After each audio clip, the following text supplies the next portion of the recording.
guys? Can you hear me? Can you hear me? Yes.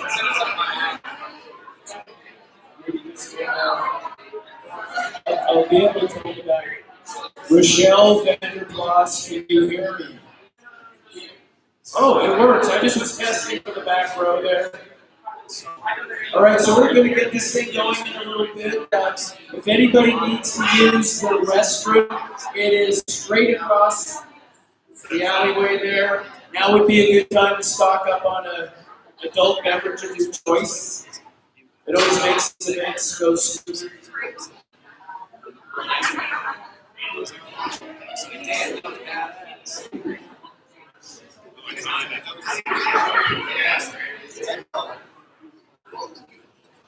Introductions here.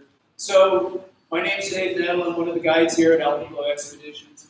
Really excited to be a part of this event. It's a cool topic that's happening out there about backcountry safety awareness, right? How to make your travels in the backcountry safer. Not necessarily safe, but safer, right? We don't use the word it's safe.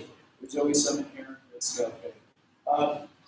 Before we get going, though, we've got where are you out there? David, Reichel, are you? Oh, there you are. From, the Sierra Avalanche Center is going to talk a little bit about what,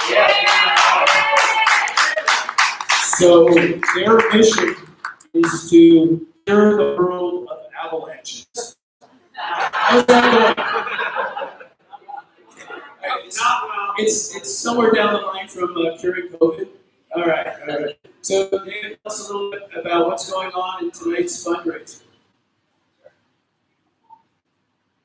Thanks, everyone. I'm David Reichel with the Sierra Avalanche Center. So, this week has been the Backcountry Safety Awareness Week, and I just want to say thanks to all the partners who participated in that, everyone who shared information, and just try to extend our community out to the digital space, especially the folks who may not start their morning as everyone should by checking the Sierra Avalanche Center.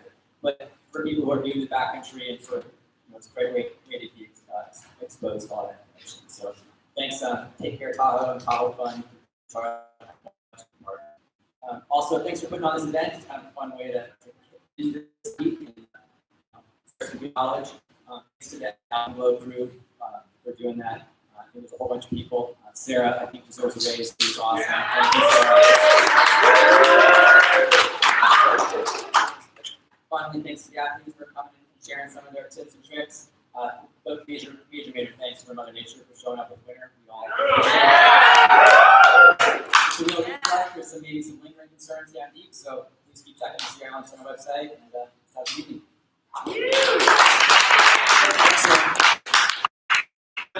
Great resource. And in the odd event that resource doesn't work, there's something else our community has. Logan Talbot is going to come up and talk about the search and rescue team, so which is another great resource we have in the community. All right. Yeah, in the event that you don't check the Avalanche Center. In addition to my job here at Alpenglow, I'm a member of Colorado Search and Rescue. You want to hear about Colorado Search and Rescue? Yeah! All right. It's our local search and rescue team in this zone.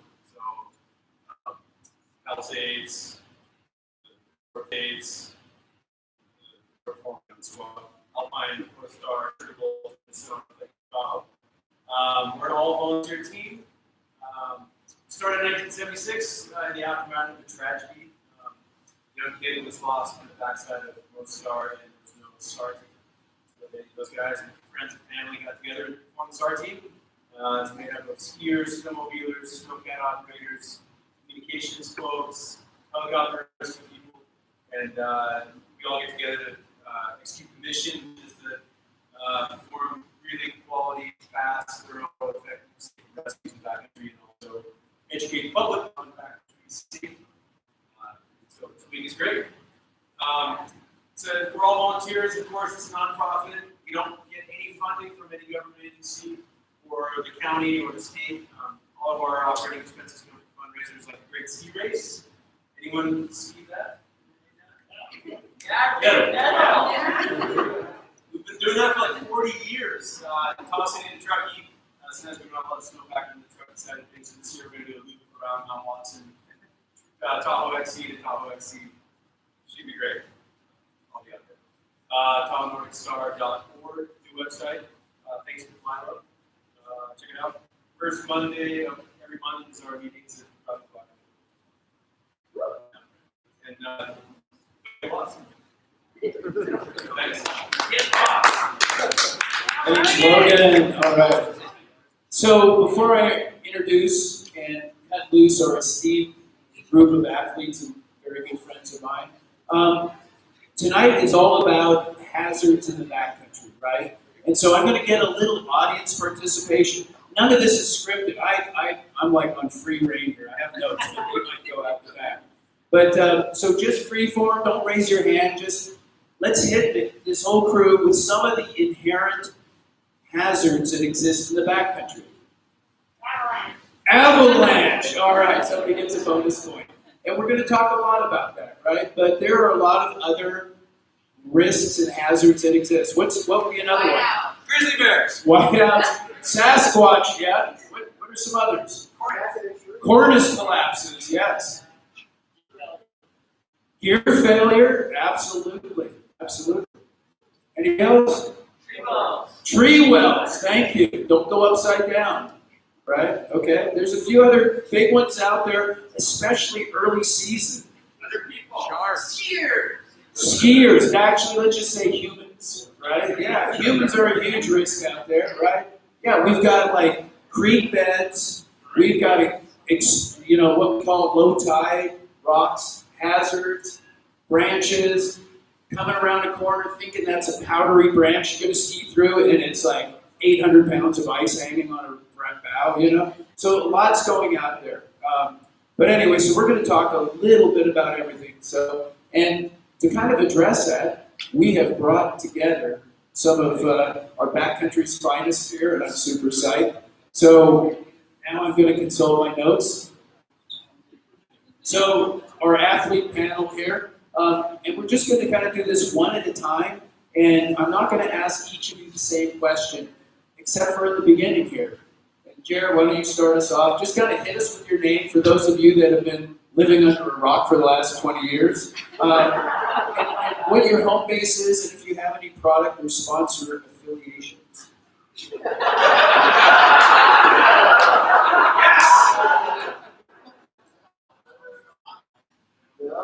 We got to turn Jared on, so to speak.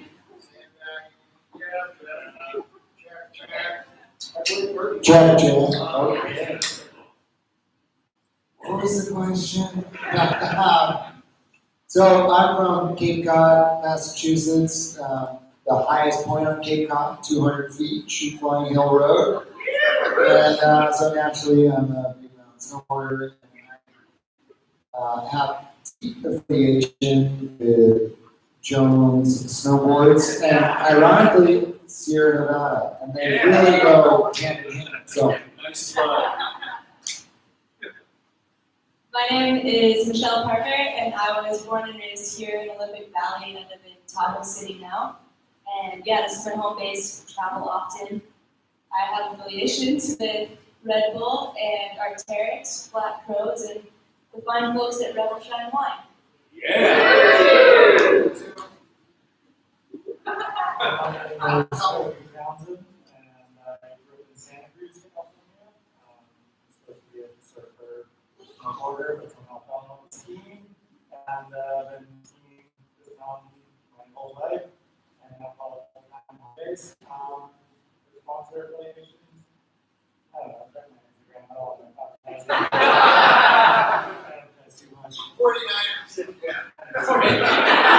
So, Cody, hang on to the mic there. So we're just going to kind of reverse order here. So, and I'm sure everyone's kind of interested. So, what are you currently doing professionally or personally? You kind of led on to something big going on in your life, and any interesting projects, assignments, or adventure plans. Yeah, the most common thing in my life right now is that if you're not before child, so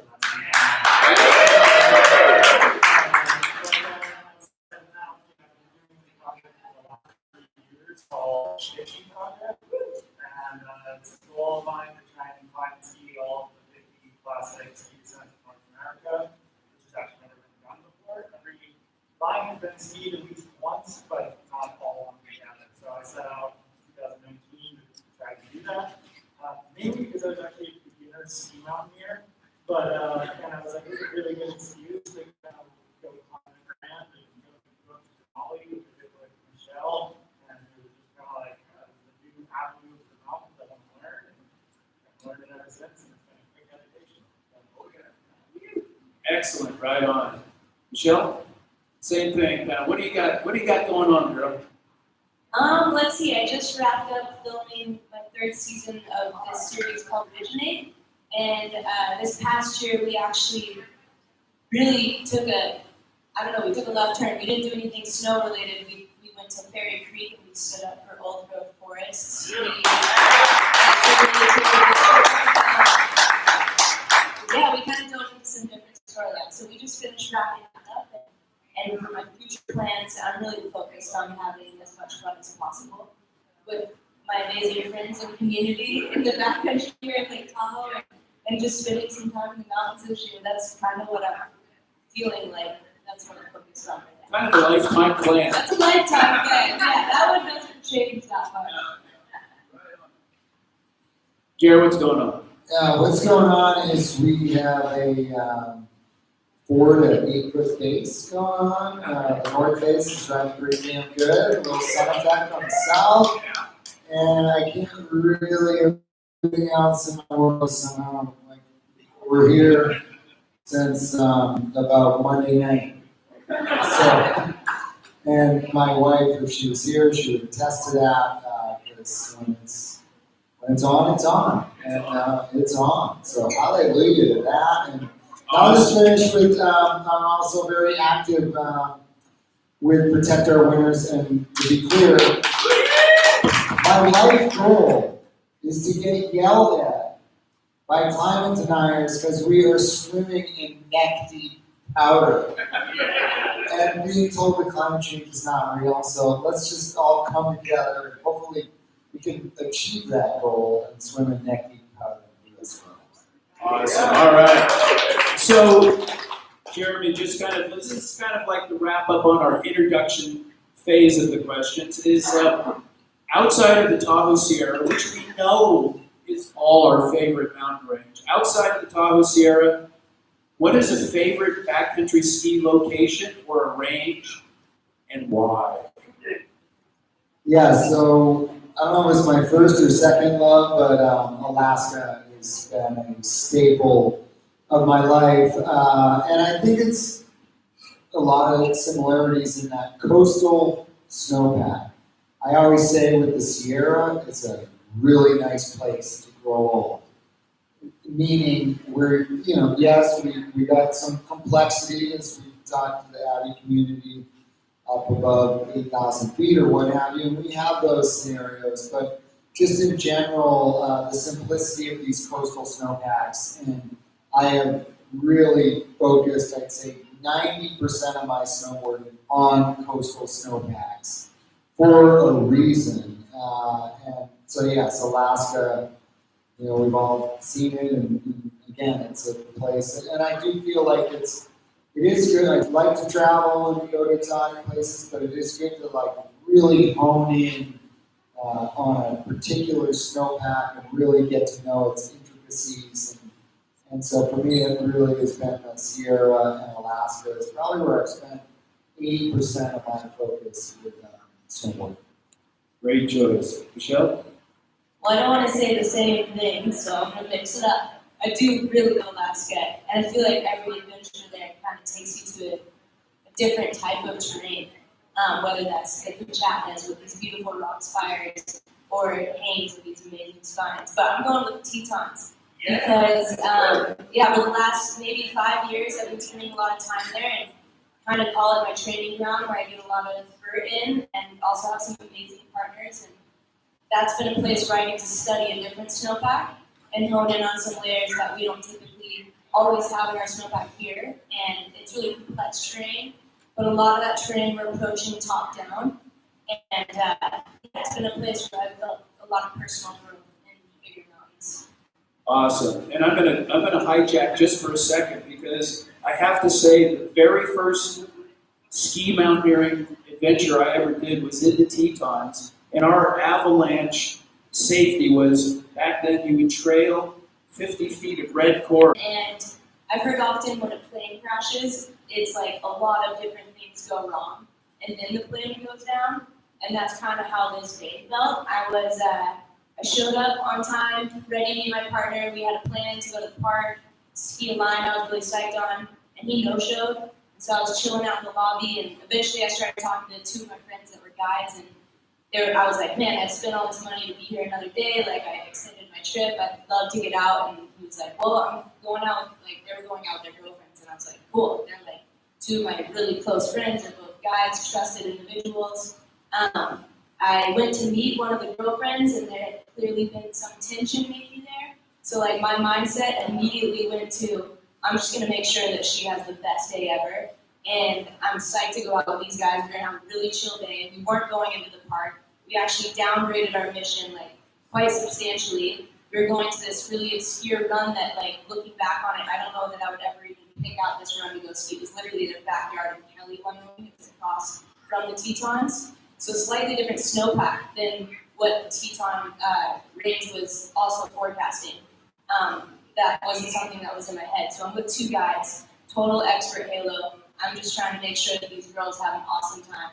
And there was the clouds cleared for all of maybe 10 minutes, and that slight temperature change caused basically the mountain to completely erupt around us. And I remember like turning away, yelling avalanche, skiing down, spider webs everywhere, looking up, and there's like, when it all was settled, there was like 12 avalanches around us. And we were on high ground. We had really good, our approach was good. We were on high ground. But it was a moment where I was like, whoa, I let my guard down. And there was just like all these things looking back on it. When I think about that day that had gone wrong to lead up to that point. And so I think, for me, never letting my guard down. No matter who I'm with, where I'm going, how mellow the day is. Trying to stay on point with that. Awesome. Wow. Yeah, I mean, my